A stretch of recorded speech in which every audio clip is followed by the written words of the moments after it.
India TV YouTube channel को subscribe करें और बेल आइकन दबाएं। इस वक्त की बड़ी खबर आपको बता दें, कुंभ पर कांग्रेस की टूल किट सामने आने के बाद संत समाज ने मोर्चा खोल दिया है। संतों ने राजनीतिक स्वार्थ के लिए कुंभ को बदनाम करने का आरोप लगाया है। जूना अखाड़ा के आचार्य महामंडलेश्वर स्वामी अवधेशानंद गिरी ने कहा है कि हिंदू धर्म को बदनाम करने की कोशिश न की जाए। संतों ने अभी तक संयम का परिचय दिया है। प्रधानमंत्री की एक अपील पर महज कुछ ही घंटों के अंदर कुंभ का समापन कर दिया गया, लेकिन कुछ लोग कोरोना के संक्रमण बढ़ने के लिए कुंभ को जिम्मेदार ठहरा रहे हैं। स्वामी अवधेशानंद गिरी ने कहा कि आंकड़े गवाह हैं कि जिस उत्तराखंड में कुंभ हुआ वहां कोरोना का संक्रमण हुआ, जबकि दूसरे राज्यों में इसका असर ज्यादा देखा गया। इस वक्त जूना अखाड़ा के महामंडलेश्वर आचार्य स्वामी अवधेशानंद गिरी जी हमारे साथ जुड़ गए हैं। बहुत बहुत स्वागत है स्वामी जी आपका इंडिया टीवी पर। अवधेशानंद गिरी जी महाराज, आप एक बात बताएं कि क्या ये एक साजिश रची गई? क्या आपको ये लगता है कि कुंभ को बदनाम करने के लिए किया गया?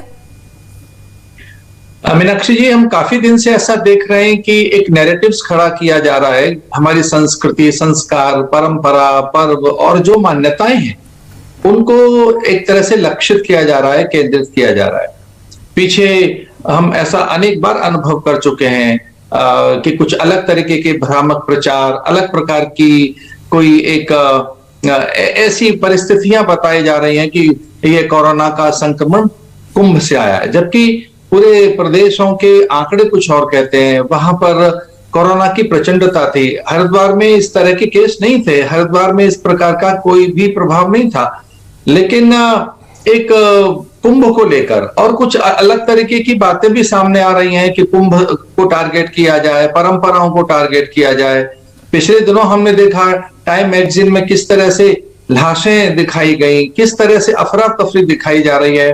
तो एक सुनियोजित ढंग से एक भ्रामक प्रचार, एक दुष्प्रचार, एक अलग रणनीति के साथ में हमारे जो मान बिंदु हैं, जो हमारी परंपराएं हैं, विशेषकर जैसे कुंभ है। कुंभ तो एक मानवता की एक प्रकार से धरोहर है। संयुक्त राष्ट्र संघ की संस्था यूनेस्को ने इसे इंटेंजिबल हेरिटेज डिक्लेयर किया है। एक सांस्कृतिक अमूर्त धरोहर, एक अमूर्त विरासत जो केवल हिंदुओं की नहीं है। हाँ, हमारी है। हमारे आचार्य स्नान करने जाते हैं, सारे संत महंत मत पंथ संप्रदायों का एक आकार होता है। ये सच है कि वो सांस्कृतिक चेतना की एक साकारता दिखाई देती है। पर जिस ढंग से टूल किट के माध्यम से अन्य और जिस तरह के षड्यंत्र दिखाई दे रहे हैं, ऐसा लग रहा है पूरे विश्व में, विश्व पटल पर हिंदू धर्म संस्कृति, उसके मूल्य जो वसुधैव कुटुंबकम की बात कहते हैं, जो विश्व को एक परिवार मानते हैं, आत्मवत् सर्वभूतेषु, सभी प्राणी हमारे हैं, इस प्रकार से जो सभी के सम्मान, स्वाभिमान, निजता और अधिकारों की रक्षा की बात कहते हैं। अरे हिंदू धर्म संस्कृति के मर्म को तो पहचानो।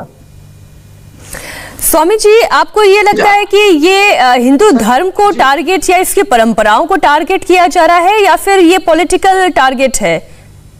देखिए, मुझे ये बात कहना है कि पॉलिटिकली वो कुछ करें, अपनी राजनीतिक महत्वाकांक्षाओं की राजनीतिक प्रायोरिटियां पूर्ति करें। हमें किसी राजनीतिक दल की महत्वाकांक्षा की पूर्ति पर कोई आपत्ति नहीं है, लेकिन 130 करोड़ लोगों का अपमान तो ना करें। भारतीय परंपराओं को तो एक प्रकार से दुष्प्रचारित ना करें।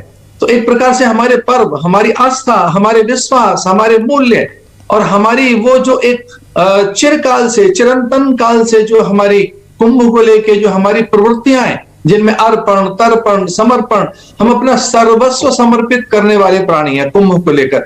तो राजनीतिक कोई महत्वाकांक्षाएं, राजनीतिक अगर किसी को अपना उत्साहवर्धन करना है, राजनीतिक दृष्टि से किसी को अपने अस्तित्व की रक्षा करनी है, तो वो जरूर की जाए, पर उसके लिए कुंभ जैसी चीज को केंद्रित न करें।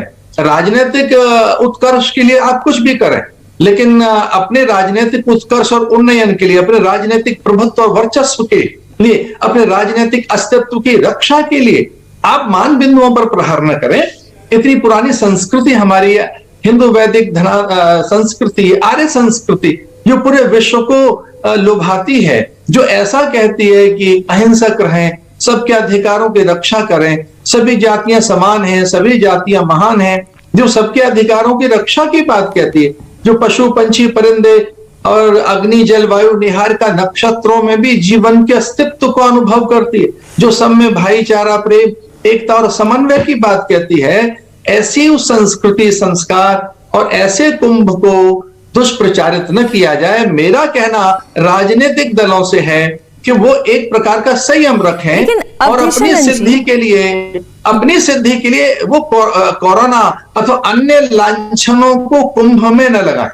अवधेशानंद जी, लेकिन एक बात तो आप मानते हैं ना कि भीड़ इकट्ठी करना ये कुछ हद तक नुकसानदायक हो सकता था, और यही वजह है कि प्रधानमंत्री ने अपील की तो आप लोगों ने भी उसे केवल प्रतीकात्मक रूप से मनाया। देखिए, हम लोगों ने जिस तरह की भीड़ हमारे यहाँ आती है वैसी नहीं आई थी। कुछ विजुअल्स ऐसे हैं जिनमें भीड़ दिखाई दे रही है, स्वाभाविक है। इन विजुअल्स में जो मैं भी देख रहा हूं, इनमें कुछ भीड़ दिखाई दे रही है। लेकिन जैसे ही माननीय प्रधानमंत्री जी ने ये बात की और हमको भी लगा कि कोरोना का कोई प्रभाव बड़ा हो सकता है, तो माननीय प्रधानमंत्री जी के आह्वान पर हमने 3-4 घंटे में ही कुंभ को विसर्जित कर दिया। एक बड़ी विराटता, एक बड़ी व्यापकता, जो एक विश्वव्यापी एक बड़ा आयोजन, उसको कुछ ही घंटों में समर्पित कर दिया गया, विसर्जित कर दिया गया। माननीय प्रधानमंत्री जी का जब फोन आया तो हम सब संतों ने इस प्रकार का एक मानस बनाकर कुछ ही घंटों में उसकी एक प्रकार से विसर्जना कर दी। मैं निवेदन ये करना चाहता हूं, कुछ खास विजुअल दिखाकर और कुछ दृश्य दिखाकर ये न बताया जाए कि यहां से कोरोना का संक्रमण फैला। बिल्कुल अवधेशानंद गिरी महाराज, महत्वपूर्ण ये है कि अगर ये साजिश हो रही थी तो इसका पर्दाफाश हो चुका है, सच सबके सामने आ चुका है, और आंकड़े भी जो हैं वो ये अपने आप में बताने के लिए काफी हैं कि कुंभ से कोरोना का कोई विस्फोट नहीं हुआ है। बहुत बहुत धन्यवाद हमारे साथ जुड़ने के लिए। धन्यवाद। नमस्ते, मैं हूं मीनाक्षी जोशी। वीडियो और खबरों से अपडेट रहने के लिए India TV YouTube channel subscribe करें, बेल आइकन दबाना ना भूलें। जुड़े रहें इंडिया टीवी के साथ।